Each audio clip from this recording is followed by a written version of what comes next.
അസ്സലാമു അലൈക്കും വറഹ്മത്തുള്ളാഹി വബറകാതുഹു. ബിസ്മില്ലാഹി വൽഹംദുലില്ലാഹ്. അല്ലാഹുമ്മ സ്വല്ലി അലാ സയ്യിദിനാ മുഹമ്മദിൻ വഅലാ ആലി സയ്യിദിനാ വ മൗലാനാ മുഹമ്മദ്. ഏറ്റവും ബഹുമാന്യരായ സയ്യിദന്മാരെ, പണ്ഡിതന്മാരെ, സുഹൃത്തുക്കളെ, അള്ളാഹു അവൻ ഇഷ്ടപ്പെടുന്ന മുത്തഖീങ്ങളിൽ ഉൾപ്പെടുത്തി നമ്മെ അനുഗ്രഹിക്കുമാറാവട്ടെ. മഹാന്മാരായ ഖുർആനിൽ പറയപ്പെട്ട പ്രവാചകന്മാരുടെ ചരിത്രമാണ് നമ്മൾ പറഞ്ഞുകൊണ്ടിരിക്കുന്നത്. സയ്യിദുന യാക്കൂബ് നബി അലൈഹി സ്വലാത്തു വസ്സലാമിൻ്റെ കഥ പറഞ്ഞ് മഹാനരുടെ 12 അല്ലെങ്കിൽ 14 മക്കളെ പറ്റിയൊക്കെ നമ്മൾ പറഞ്ഞു. യാക്കൂബ് നബി അലൈഹി സ്വലാത്തു വസ്സലാമിൻ്റെ റാഹീല എന്ന ഭാര്യയിൽ നിന്നും ജനിച്ച 2 മക്കളാണ്. ഒന്ന് യൂസുഫ് നബി അലൈഹി സ്വലാത്തു വസ്സലാമും മറ്റൊന്ന് ബിന്യാമിൻ എന്ന കുട്ടിയും. ബിന്യാമിൻ എന്ന കുട്ടിയുടെ കാര്യത്തിൽ അഭിപ്രായ വ്യത്യാസങ്ങൾ ഉണ്ട്. ഉമ്മ റാഹിൽ തന്നെയാണോ അല്ലേ എന്നുള്ളതൊക്കെ ഇൻഷാ അല്ലാഹ് പറയാം. അപ്പോൾ യൂസുഫ് നബി അലൈഹി സ്വലാത്തു വസ്സലാമിനെ സംബന്ധിച്ചാണ് നമുക്ക് ഇനി ചർച്ച ചെയ്യാനുള്ളതായ ചരിത്രം. പരിശുദ്ധമായ ഖുർആനിൽ സുദീർഘമായി ഒരു സൂറത്ത് തന്നെ, സൂറത്ത് യൂസുഫ് എന്ന പേരിൽ അല്ലാഹു തആല അവതരിച്ചിട്ടുണ്ട്.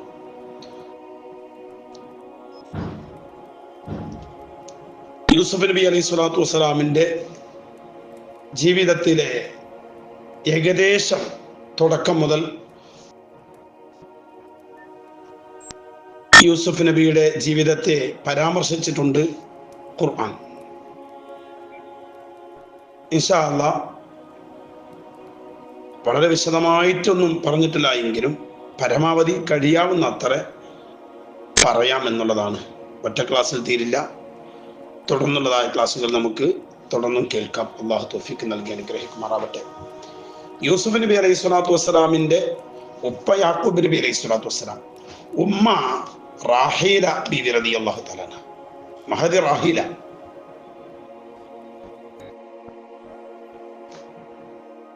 ബെന്യാമിൻ എന്ന കുട്ടിയെ ഗർഭം ചുമന്ന് പ്രസവിച്ച് ആ പ്രസവത്തിന്റെ ഘട്ടത്തിൽ ആ നിഫാസിലായിക്കൊണ്ടാണ് റാഹീല മരണപ്പെട്ടത് എന്നാണ് ചരിത്രത്തിന്റെ ഒരു ഭാഗം ചില പണ്ഡിതന്മാർക്ക് വിവരിച്ചിട്ടുള്ളത്. അതുകൊണ്ടാണ് ഇബ്നു യാമീൻ എന്ന് ആ കുട്ടിയെ വിളിക്കപ്പെടുന്നത്. കാരണം യാമീൻ എന്ന് പറഞ്ഞാൽ തകല്ലും എന്നാണ് അർത്ഥം അവരുടെ ഭാഷയിൽ.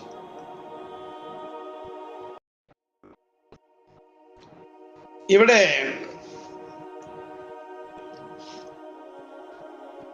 ചരിത്രകാരന്മാർ പറയുന്നത് ഈ കുട്ടിയുടെ ഉമ്മ യഥാർത്ഥത്തിൽ യൂസുഫ് നബിയുടെ ഉമ്മയല്ല,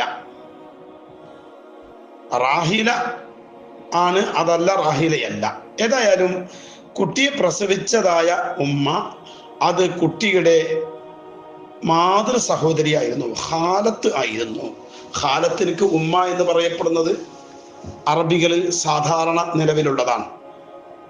അമ്മിനക്ക് അബി എന്ന വാക്ക് ഉപയോഗിക്കാറുള്ളത് പോലെ പിതൃവ്യന്, പിതാവിന്റെ സഹോദരൻ, ജ്യേഷ്ഠാനുജന്മാർക്ക് അഥവാ എളാപ്പ മൂത്താപ്പാർക്ക് ഉപ്പ എന്ന് ഖുർആൻ തന്നെ പരിചയപ്പെടുത്തിയിട്ടുണ്ട്. അതുപോലെ തന്നെ ഉമ്മയുടെ ജ്യേഷ്ഠത്തി അനുജത്തികളെ ഉമ്മ എന്ന് വിളിക്കപ്പെടാറുണ്ട് അറബികൾ. ആ നിലക്കാണ് ഈ കുട്ടിയുടെ ഉമ്മ റാഹീല എന്ന് പറഞ്ഞത്. യഥാർത്ഥത്തിൽ റാഹീല കുട്ടിയുടെ ഉമ്മയല്ല, ആ കുട്ടിയുടെ എളാമയോ മൂത്തമ്മയോ ആണ് എന്നാണ് ചില പണ്ഡിതന്മാർ പറഞ്ഞിട്ടുള്ളത്. അതല്ല, റാഹീല തന്നെയാണ് ഉമ്മ. റാഹീലയുടെ ജീവിതകാലത്ത് തന്നെയാണ് ഈ കുട്ടി വളർന്നത് എന്നും അഭിപ്രായങ്ങളുണ്ട്.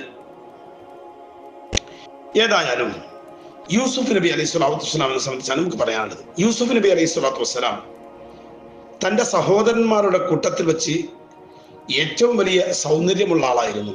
സഹോദരന്മാരുടെ കൂട്ടത്തിൽ നിന്ന് മാത്രമല്ല, മനുഷ്യ വിഭാഗത്തിൽ തന്നെ അന്ന് വരെ ഉള്ള മനുഷ്യന്മാരുടെ കൂട്ടത്തിൽ വെച്ച് ഏറ്റവും സൗന്ദര്യമുള്ള ആളായിരുന്നു മഹാനായ യൂസുഫ് നബി അലൈഹി സ്വലാത്തു വസ്സലാം. അങ്ങനെയാണ് ചില റിപ്പോർട്ടുകളിലൊക്കെ ഉള്ളത്. പിന്നെ നബി സല്ലല്ലാഹു അലൈഹി വസല്ലം തങ്ങൾ വന്നതിന് ശേഷം നബി തങ്ങളെക്കാൾ സൗന്ദര്യമുള്ള ഒരാൾ ഇല്ല എന്നുള്ളത് യാഥാർത്ഥ്യമാണ്. യൂസുഫ് നബി അലൈഹി സ്വലാത്തു വസ്സലാമാണ് റസൂലുള്ളാഹിനെ കഴിച്ചാൽ ഏറ്റവും വലിയ സൗന്ദര്യം നൽകപ്പെട്ട ആള്. യൂസുഫ് നബി അലൈഹി സ്വലാത്തു വസ്സലാമിന് ഈ സൗന്ദര്യം കിട്ടുന്നത് തൻ്റെ വല്യമ്മ സാറ ബീവി റളിയല്ലാഹു തആല അൻഹയുടെ സൗന്ദര്യത്തിൽ നിന്നാണ്. തൻ്റെ വല്യപ്പയായ ഇസ്ഹാഖ് നബിയുടെ ഉമ്മയാണല്ലോ സാറ ബീവി. ആ സാറ ബിബി റളിയല്ലാഹു തആല അൻഹയുടെ സൗന്ദര്യത്തിൽ നിന്നാണ് മഹാനായ യൂസുഫ് നബിക്ക് ഈ സൗന്ദര്യം കിട്ടുന്നത് എന്നാണ്. സാറ ബിബിക്കാവട്ടെ ഹവ്വ ബിബി റളിയല്ലാഹു തആല അൻഹയിൽ നിന്ന് കിട്ടിയതാണ് താനും. യൂസുഫ് നബി അലൈഹി സ്വലാത്തു വസ്സലാമിൻ്റെതായ മുഖം ബദർ പോലെയാണ്. 14-ാം രാവിൽ ഉദിക്കുന്നതായ ചന്ദ്രൻ, പൗർണമി ചന്ദ്രൻ എങ്ങനെയോ അതുപോലെയായിരുന്നു അത്രേ.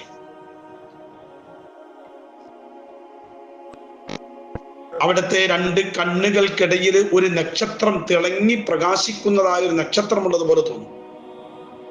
2 പുരികങ്ങളൊക്കെ ചേർന്ന് നിൽക്കുന്ന, കണ്ണുകൾ നല്ല വിശാലമായിട്ടുള്ള, മൂക്ക് ഉയർന്നു നിൽക്കുന്ന, പല്ലിന്റെ ഇടകളൊക്കെ വിടർന്നു നിൽക്കുന്ന, ഒരു ഒത്ത ശരീരമുള്ള, 2 കൈകളും തണ്ടൻ കൈകളും അതുപോലെ തോളം കഴിയും 2 കണങ്കാലുകളുമെല്ലാം കാണാൻ വളരെ നൃത്തത്തിൽ വളരെ സൗന്ദര്യം പ്രകടമാക്കുന്ന രൂപത്തിലായിരുന്നു. സംസാരിക്കുകയാണെങ്കിൽ അവിടുത്തെ വായയിൽ നിന്ന് പ്രകാശം ഉതിർന്നു വീഴുന്നുവോ എന്ന് തോന്നിപ്പോകുന്ന രൂപത്തിലാണ് അവിടുത്തെ സംസാരം. പുഞ്ചിരിച്ചാലാവട്ടെ ആ പുഞ്ചിരിയിലൂടെ അവിടുത്തെ പല്ലുകൾക്ക് സൂര്യന്റെ പ്രകാശം തിളങ്ങുമായിരുന്നു അത്രേ. അവിടുത്തെ നിറത്തിൻ്റെയും വൃത്തിയുടെയും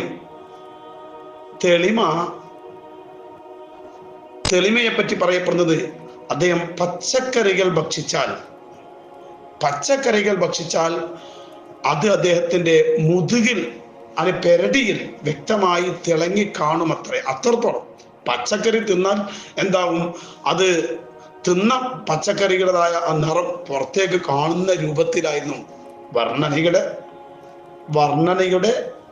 വലിയ ഒരു വർണ്ണനയായിരിക്കുമെന്ന് മനസ്സിലാക്കാം. എന്തായാലും യാഥാർത്ഥ്യം നമുക്ക് പറയാൻ അറിയില്ല. ചരിത്രത്തിൽ ഇങ്ങനെയാണ് പറയപ്പെടുന്നത്. പച്ചക്കറി തിന്നാൽ അത് തൻ്റെ പെരടിയിലൂടെ വ്യക്തമായി കാണാമായിരുന്നു. തൻ്റെ ഉമ്മ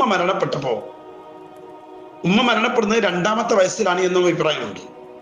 അങ്ങനെ 2-ാമത്തെ വയസ്സിൽ ഉമ്മ മരണപ്പെട്ടപ്പോൾ യൂസുഫ് നബി അലൈഹി സ്വലാത്തു വസ്സലാമിനെ പിന്നീട് ഏറ്റെടുക്കുന്നത് യാക്കൂബ് നബിയുടെ സഹോദരിയായ യൂസുഫ് നബിയുടെ അമ്മായിയാണ് പിന്നെ പോറ്റി വളർത്തുന്നത്.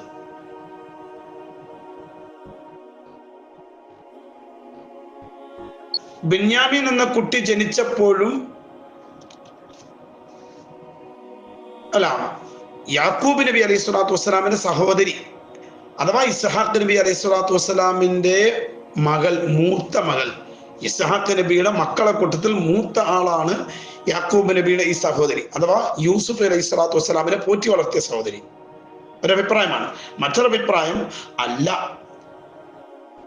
ബെന്യാമീൻ ജനിച്ചപ്പോ ബെന്യാമീനിന്റെ ഉമ്മ അഥവാ യൂസുഫ് നബിയുടെ കൂടി ഉമ്മയായ റാഹീല ബെന്യാമീനെ കൊണ്ട് ജോലിയാക്കുക. കാരണം കുട്ടിയുടെ ചെറിയ കൈക്കുഞ്ഞുണ്ടാകുമ്പോൾ ആ കുട്ടിയെ കൊണ്ട് ജോലിയാവേണ്ടി വരുന്നു. അതുകൊണ്ട് തന്നെ യൂസുഫിൻ്റെതായ കാര്യങ്ങളൊന്നും നോക്കാൻ കഴിയില്ല. അപ്പൊ അതുകൊണ്ട് ആ അവസരം ഏറ്റെടുത്തു? യാക്കൂബ് നബിയുടേതായ സഹോദരിയായ യൂസുഫ് നബിയുടെ അമ്മായി ഏറ്റെടുത്തു എന്നുള്ളതാണ്. അങ്ങനെയാണ് അമ്മായിക്ക് ഈ ഒരു പരിപാലന ചുമതല ലഭിക്കുന്നത്. അതിലൂടെ ആ അമ്മായി ഈ കുട്ടിയെ വല്ലാതെ സ്നേഹിച്ചു പോയി, വല്ലാതെ ഇഷ്ടപ്പെട്ടു. എത്രത്തോളം എന്ന് വെച്ചാൽ യാക്കൂബ് നബി അലൈഹി സ്വലാത്തു വസ്സലാമിന്റെ ഹൃദയത്തിൽ ഈ കുട്ടിയോട് പ്രത്യേകമായ സ്നേഹത്തിന് അല്ലാഹു തആല ഇട്ടുകൊടുത്തു.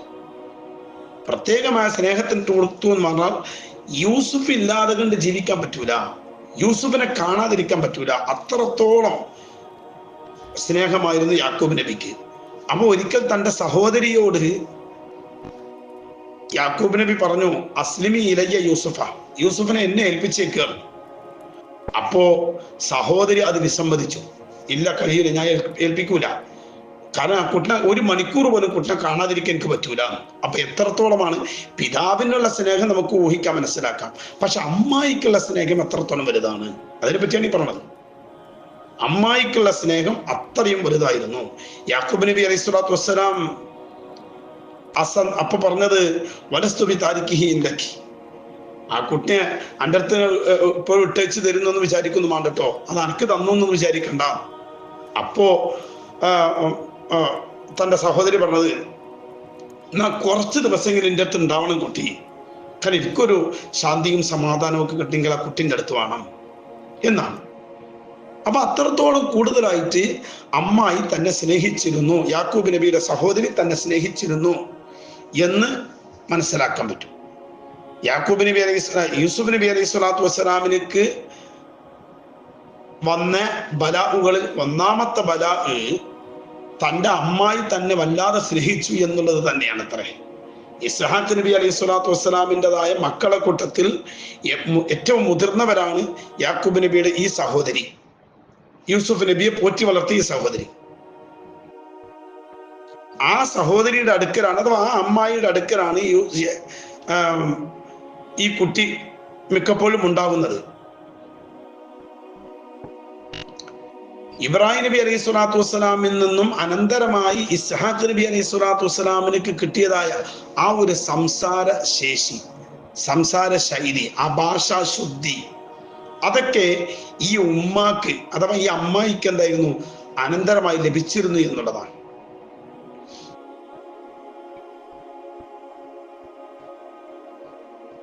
സംസാര ശൈലി മാത്രമല്ല, ഒരു മിന്തൊക്കത്ത് അരപ്പട്ട ഈ ഇസ്ഹാഖ് നബിയിൽ ഉണ്ടായിരുന്നു. ഇബ്രാഹിം നബി അലൈഹി സ്വലാത്തു വസ്സലാമിൻ്റെതായ ഒരു അരപ്പട്ടയുണ്ടായിരുന്നു. അത് ഇസ്ഹാഖ് നബിയാണ് ഉണ്ടായത്, അനന്തരമാക്കിയത്. പിന്നീട് ഇസ്ഹാഖ് നബിയിൽ നിന്നും അത് കിട്ടിയത് ഈ സഹോദരിക്കാണ്. കാരണം ഏറ്റവും പ്രായം കൂടുതലുള്ള അഥവാ മക്കളിൽ ഏറ്റവും മുതിർന്ന ആൾ ആരാണോ അവർക്കാണ് ഈ അനന്തരം കിട്ടുക. അവരുടെ ശരീരത്തിൽ എങ്ങനെയായിരുന്നു?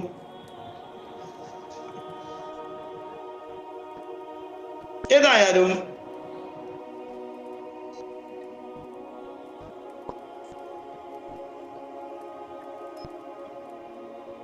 മഹാനായ യൂസുഫ് നബി അലൈഹി സ്വലാത്തു വസ്സലാം